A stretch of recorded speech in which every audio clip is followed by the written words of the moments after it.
Hi everyone, खुशामदीद आप सबका Urdu learning zone में।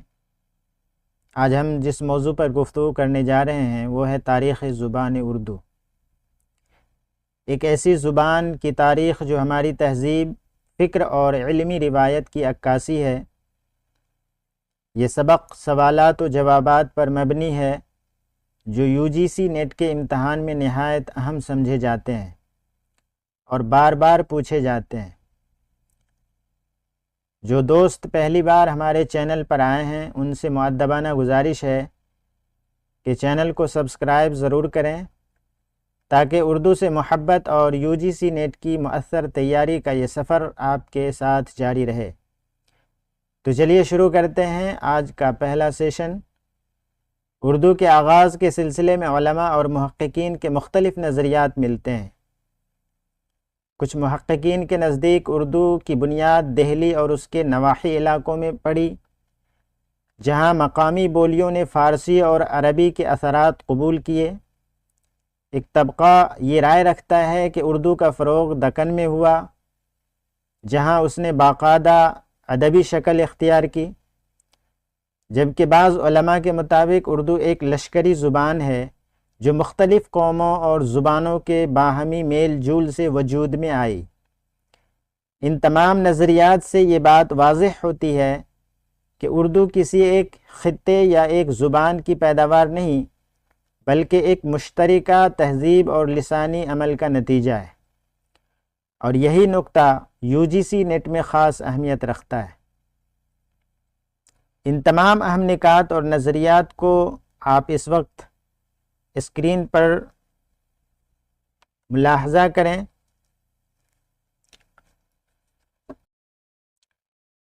उर्दू ज़ुबान के आगाज़ व इर्तिक़ा इम्तहानी नुक्ते नज़र से दुरुस्त खुलासा उर्दू के आगाज़ से मुताल्लिक़ अहम नज़रियात जो यूजीसी नेट के लिए लाज़मी और ज़रूरी है। एक तरफ आलिम और मुहक्किक के नाम हैं, दूसरी तरफ उनका नज़रिया है। तो सबसे पहला नज़रिया जो है वो मीर अमन का है। उर्दू अकबर के अहद में पैदा हुआ और शाहजहाँ के दौर में फ़रोग़ पाया। ये नज़रिया किनका है? मीर अमन का है। अगला नज़रिया है कि उर्दू बुर्ज भाषा से निकली, शाहजहाँ के दौर में तकमील को पहुँचा। ये बहुत ज़रूरी है और अहम है क्योंकि बार बार इससे सवालात बनते हैं। तो ये नज़रिया है मौलाना मोहम्मद हुसैन आज़ाद का।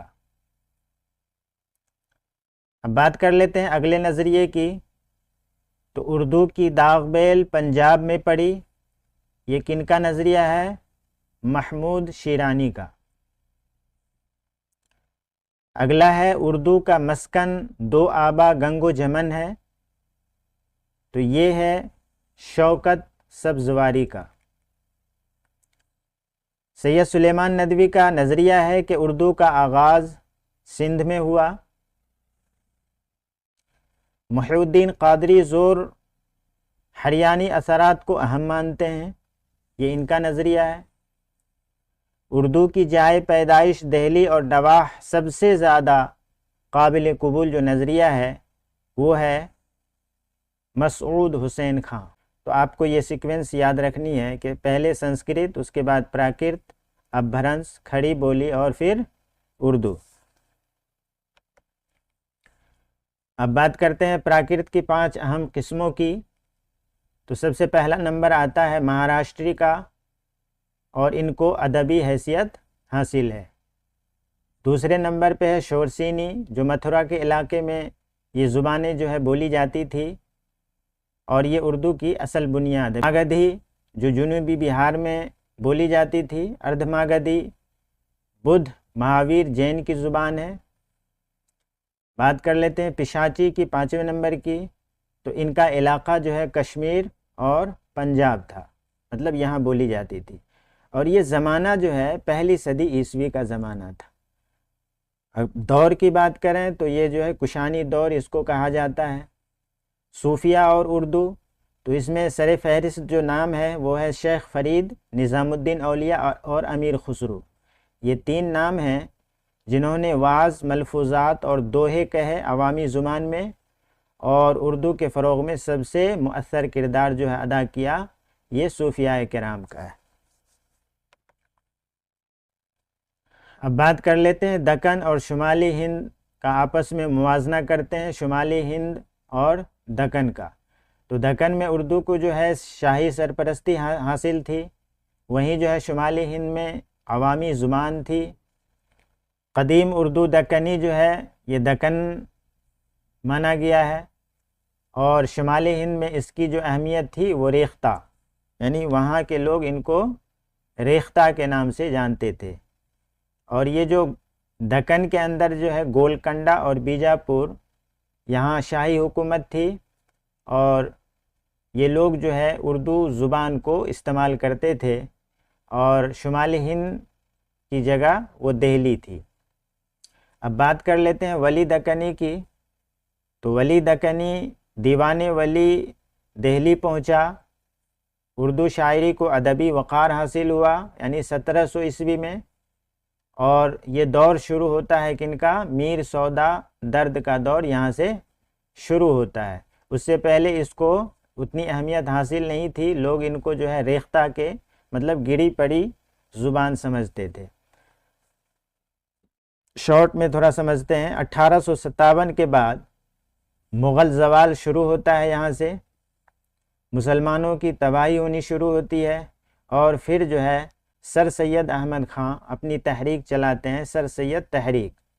उसके बाद जदीद उर्दू नस्र का यहाँ से जो है आगाज़ होता है।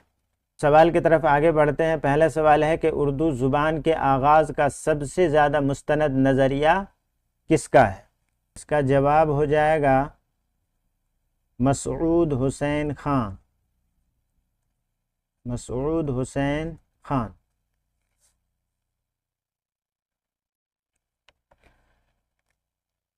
सवाल नंबर 2, उर्दू की बुनियाद किस बोली पर है? तो इसका जवाब हो जाएगा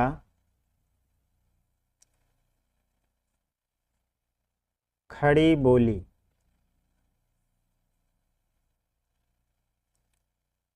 चलते हैं अगले सवाल की तरफ।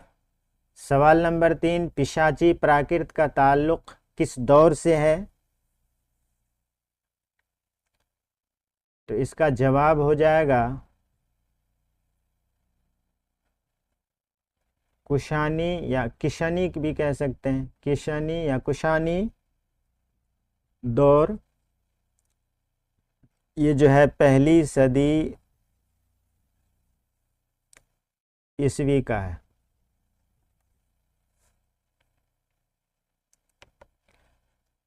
सवाल नंबर 4, उर्दू को सबसे पहले रेख्ता क्यों कहा गया? इसका जवाब हो जाएगा इसलिए कि ये मखलूत और गिरी पड़ी ज़ुबान समझी जाती थी।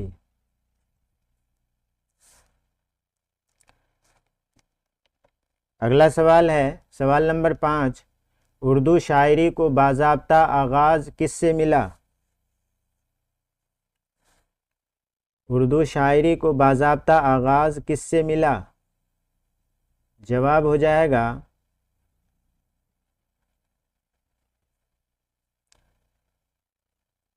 वली दक्कनी के दीवान से, वली दक्कनी के दीवान से। अब बढ़ते हैं सवाल नंबर 6 के जानिब कि जदीद उर्दू नस्र का बानी कौन है? जदीद उर्दू नस्र का बानी कौन है? इसका जवाब हो जाएगा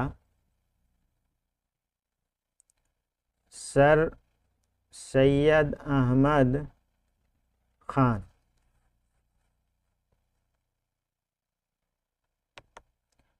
सवाल नंबर 7, साइंटिफिक सोसाइटी किसने कायम की? साइंटिफिक सोसाइटी किसने कायम की? इसका जवाब हो जाएगा सर सैयद अहमद खान।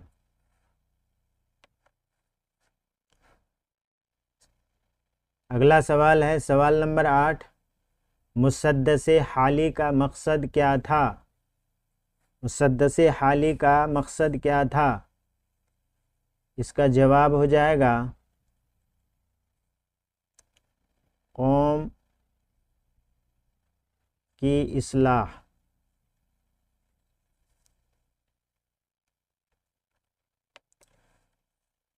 अगला सवाल है सवाल नंबर 9। उर्दू को ज़ुबान रोज़गार किस किताब में कहा गया? उर्दू को ज़ुबान रोज़गार किस किताब में कहा गया? इसका जवाब हो जाएगा आईने अकबरी। आईने अकबरी। अगला सवाल है सवाल नंबर 10। उर्दू में फ़ारसी अल्फाज का सबसे बड़ा ज़रिया क्या था? इसका जवाब हो जाएगा फ़ौज, दरबार, सूफिया। अगला सवाल है सवाल नंबर 11। उर्दू ज़ुबान की पैदाइश को अकबर के अहद से मंसूब करने वाले कौन हैं? उर्दू ज़ुबान की पैदाइश को अकबर के अहद से मंसूब करने वाले कौन हैं? ऑप्शन ए मौलाना आज़ाद, बी मीर अमन, सी महमूद शिरानी या डी मसूद हुसैन खां। इसका सही जवाब क्या हो जाएगा? इसका सही जवाब हो जाएगा ऑप्शन बी मीर अमन।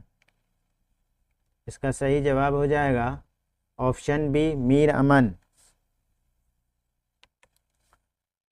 सवाल नंबर 12। शाहजहां के अहद में उर्दू के फ़रोग़ का ज़िक्र किसने किया? शाहजहां के अहद में उर्दू के फ़रोग़ का ज़िक्र किसने किया?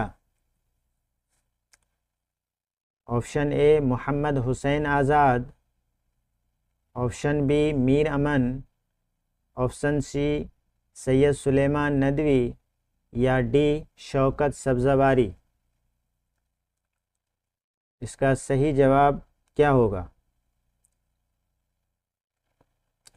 इसका सही जवाब हो जाएगा ऑप्शन बी मीर अमन।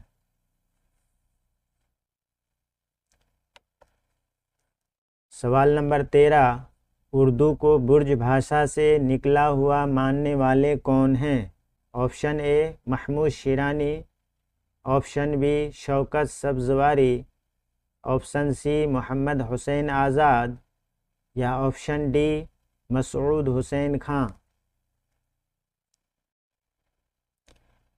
इसका सही जवाब हो जाएगा ऑप्शन सी मोहम्मद हुसैन आज़ाद।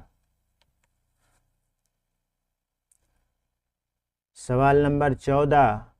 उर्दू की दाग़बेल पंजाब में पढ़ने का नज़रिया किसका है? Option A Masud Husain Khan, B Mahmood Sherani, C Syed Sulaiman Nadvi या डी मुहीउद्दीन क़ादरी ज़ोर।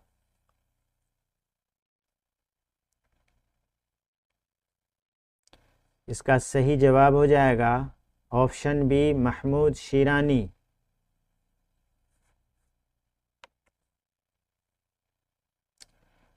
अगला सवाल है सवाल नंबर 15।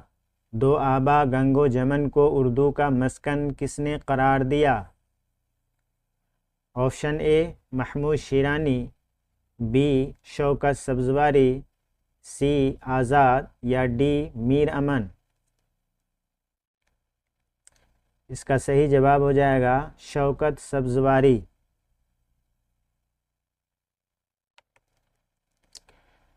सवाल नंबर 16, उर्दू के आगाज़ को सिंध से जोड़ने वाले कौन हैं?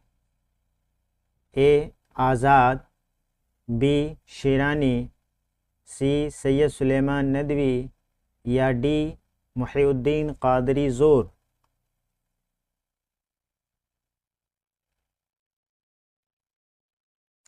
इसका सही जवाब हो जाएगा सैयद सुलेमान नदवी। अगला सवाल है, उर्दू की जाए पैदाइश दिल्ली और उसके गिरदो नवाह को किसने बताया? ए आज़ाद, बी शिरानी, सी मसूद हुसैन खां, डी सैयद सुलेमान नदवी। इसका सही जवाब हो जाएगा ऑप्शन सी मसूद हुसैन खां। अगला सवाल है, उर्दू के आगाज़ का सबसे ज़्यादा काबिल कबूल नज़रिया किसका माना जाता है? ए आज़ाद, बी मीर अमन, सी मसूद हुसैन खां या डी शौकत सब्ज़वारी। इसका सही जवाब हो जाएगा मसूद हुसैन खां।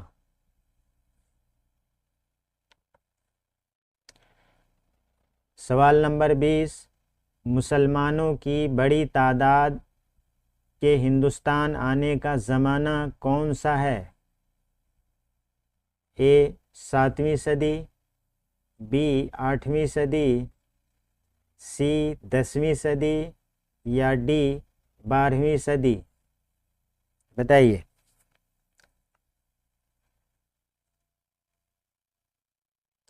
इसका सही जवाब हो जाएगा ऑप्शन सी यानी 10वीं सदी।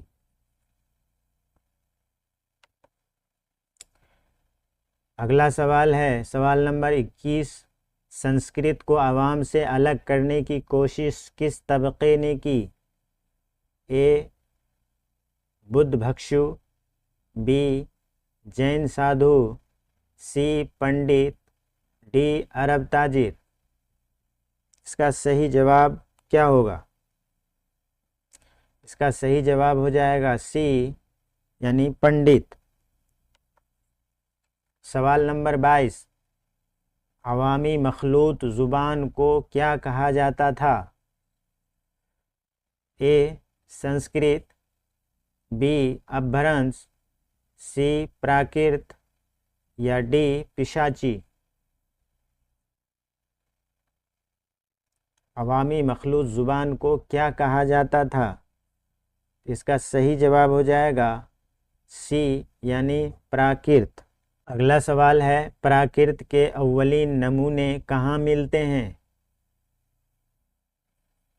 ए रामायण में, बी महाभारत में, सी अशोक के लाटों पर या डी वेदों में। सही जवाब हो जाएगा सी यानी अशोक के लाटों पर।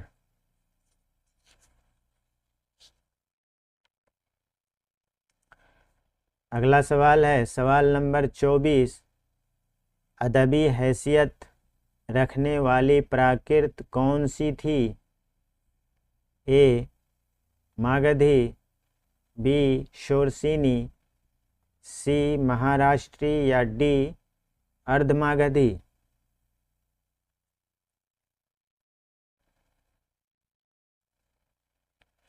बताइए इसका सही जवाब क्या होगा? इसका सही जवाब हो जाएगा सी यानी महाराष्ट्री।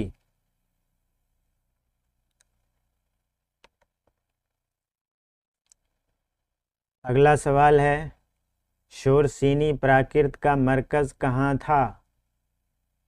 ए पटना, बी मथुरा, सी कश्मीर या डी सिंध। इसका सही जवाब क्या हो जाएगा? इसका सही जवाब हो जाएगा सी यानी कश्मीर।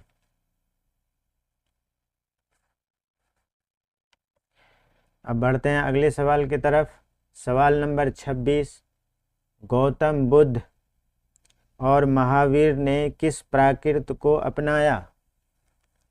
गौतम बुद्ध और महावीर ने किस प्राकृत को अपनाया?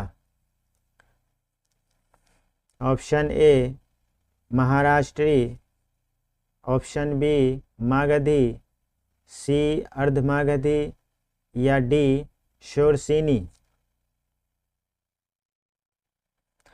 इसका सही जवाब हो जाएगा ऑप्शन सी यानी अर्धमागधी। अगला सवाल है सवाल नंबर 27। पिशाची प्राकृत का ताल्लुक किन इलाकों से था? पिशाची प्राकृत का ताल्लुक किन इलाकों से था? ए सिंध व गुजरात, बी कश्मीर व पंजाब, सी बंगाल व बिहार या डी दक्कन। इसका सही जवाब क्या होगा? इसका सही जवाब हो जाएगा बी कश्मीर व पंजाब। अगला सवाल है पिशाची प्राकृत को फरोग किस दौर में मिला? ए गुप्त, बी मौर्य, सी कुशानी या डी मुगल। इसका सही जवाब हो जाएगा सी यानी कुशानी दौर।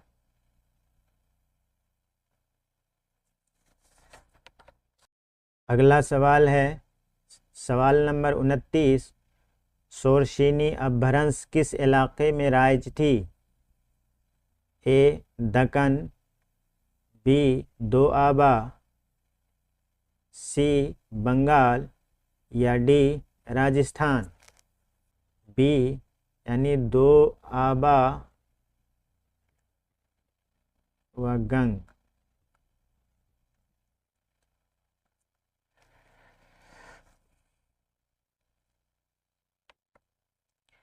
अगला सवाल है मुसलमानों के आने के वक्त शुमाली हिंद में कौन सी ज़ुबान राइज थी? ए बुर्ज भाषा, बी संस्कृत, सी खड़ी बोली या डी पंजाबी। बताइए इसका सही जवाब क्या होगा? इसका सही जवाब हो जाएगा सी यानी खड़ी बोली। अगला सवाल है खड़ी बोली को और किस नाम से याद किया गया? ए उर्दू, बी हिंदवी, सी हिंदुस्तानी, डी रेख्ता।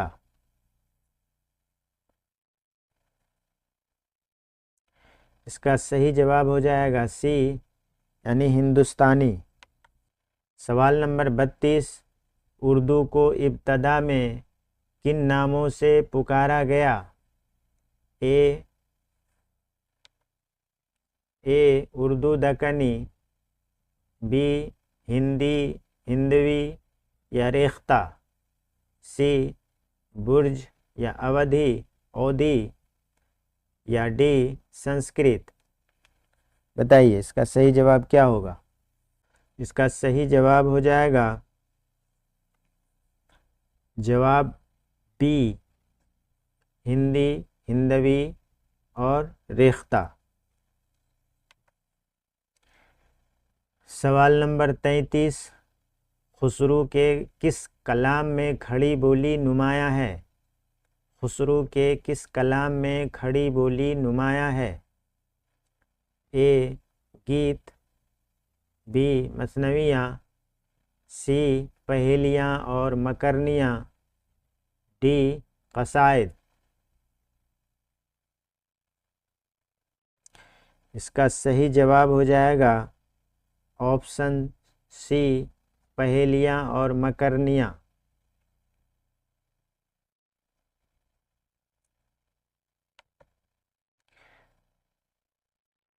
खुसरू का ज़माना किन सल्तनतों से मुताल्लिक़ है? ए गज़नवी, बी खिलजी व तुगलक, सी लोधी या डी मुग़ल?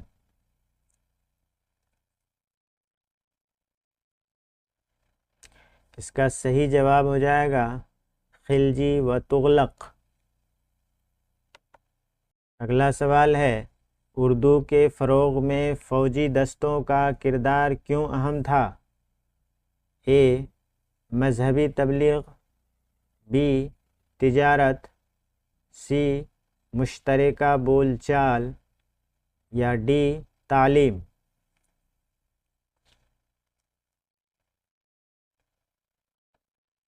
इसका जवाब हो जाएगा ऑप्शन सी यानी मुश्तरका बोलचाल।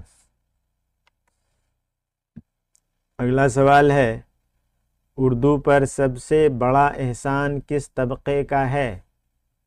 ए शुअरा, बी सूफिया, सी बादशाह या डी ताजिर? इसका सही जवाब हो जाएगा ऑप्शन बी यानी सूफिया।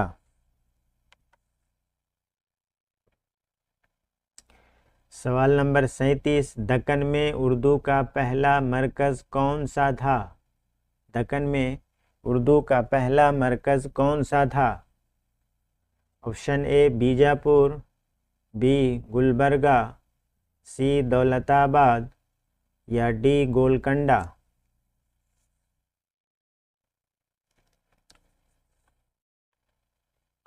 इसका सही जवाब हो जाएगा ऑप्शन सी यानी दौलत आबाद।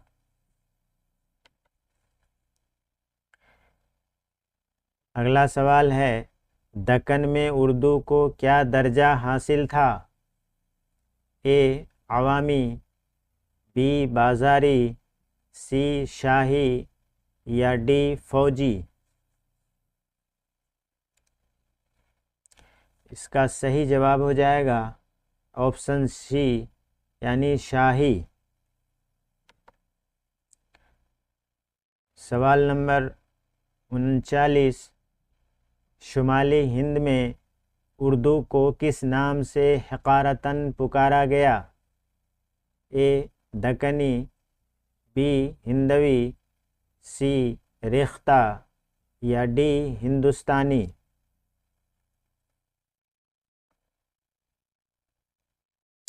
इसका सही जवाब हो जाएगा सी यानी रेख्ता। अगला सवाल है, सवाल नंबर 40, वली के दीवान की दिल्ली आमद का सबसे बड़ा असर क्या हुआ? ऑप्शन ए दक्कनी का ज़वाल हुआ, बी उर्दू की अदबी हैसियत का एतराफ़ हुआ, सी फ़ारसी का फ़रोग़ हुआ या डी संस्कृत की वापसी हुई?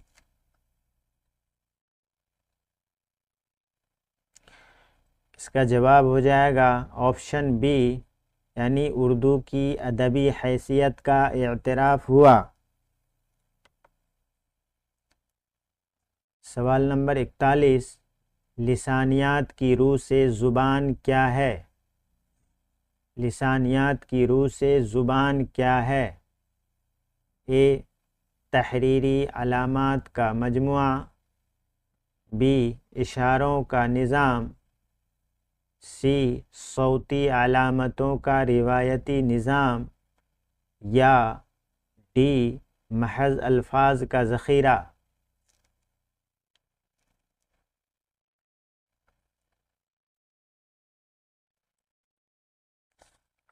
बताइए जवाब क्या होगा? इसका सही जवाब हो जाएगा ऑप्शन सी सौती अलामतों का रिवायती निज़ाम।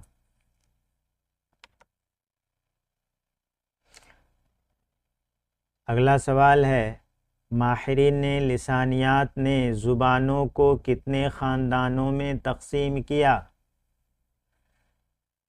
ए 6, बी 7, सी 8 या डी 9? माहिरीन लिसानियात ने ज़ुबानों को कितने ख़ानदानों में तक़सीम किया? इसका सही जवाब हो जाएगा ऑप्शन सी 8।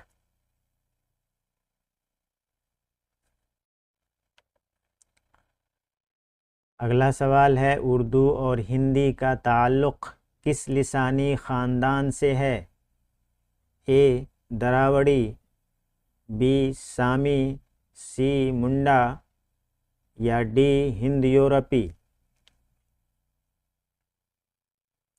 इसका सही जवाब हो जाएगा हिंद यूरोपी।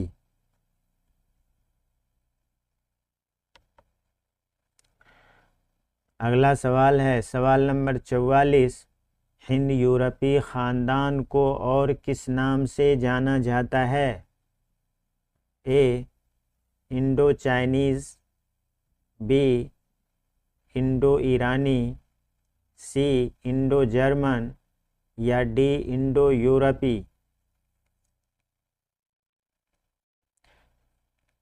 बताइए इसका सही जवाब क्या होगा? इसका सही जवाब हो जाएगा ऑप्शन सी इंडो जर्मन।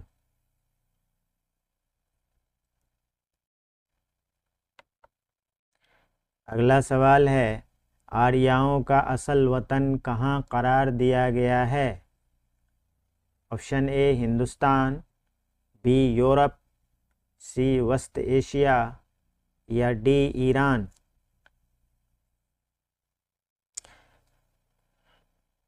इसका सही जवाब हो जाएगा ऑप्शन सी वस्त Asia.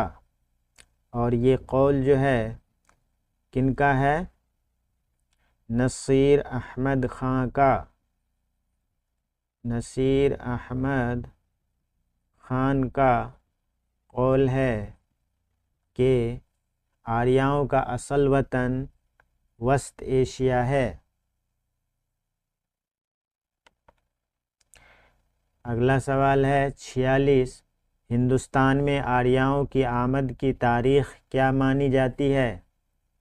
Option A 2000 क़ब्ल Masih, B 1800 क़ब्ल मसीह, सी 1500 क़ब्ल मसीह या डी 1200 क़ब्ल मसीह।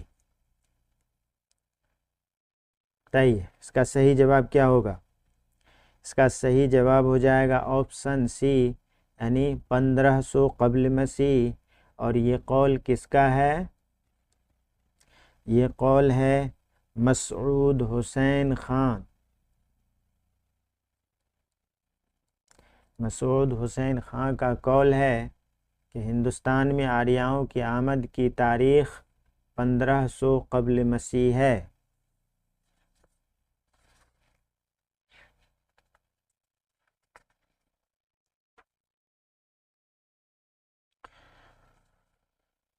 अगला सवाल है, मग़रिब की तरफ जाने वाले आर्यों को क्या कहा गया है? मग़रिब की तरफ जाने वाले आर्यों को क्या कहा गया है? ए शितम ग्रुप, बी कैंटम ग्रुप, सी पाली ग्रुप या डी प्राकृत ग्रुप।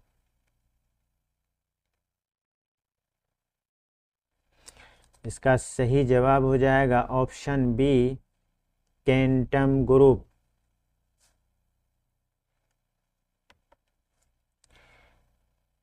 अगला सवाल है 48। हिंदुस्तान में दाखिल होने वाले आर्यों की ज़ुबान क्या कहलाई? हिंदुस्तान में दाखिल होने वाले आर्यों की ज़ुबान क्या कहलाई? ऑप्शन ए पाली, बी प्राकृत, सी संस्कृत या डी अपभ्रंश। बताइए इसका सही जवाब क्या हो जाएगा? इसका सही जवाब हो जाएगा ऑप्शन सी यानी संस्कृत। हिंदुस्तान में दाखिल होने वाले आर्यों की ज़ुबान क्या कहलाई? तो वो है संस्कृत। हिंद आर्याई ज़ुबानों के इर्तक़ाई अदवार कितने हैं? ऑप्शन ए 2, बी 3, सी 4 या डी 5।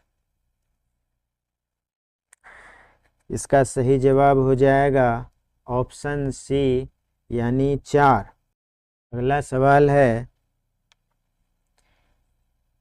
कदीम हिंद आर्याई का ज़माना क्या है। अगला सवाल है कदीम हिंद आर्याई का ज़माना क्या है। 1000 से 2000 क़ब्ल मसीह, 500 से 1500 क़ब्ल मसीह, 700 से 1000 क़ब्ल मसीह, या डी 500 ईस्वी।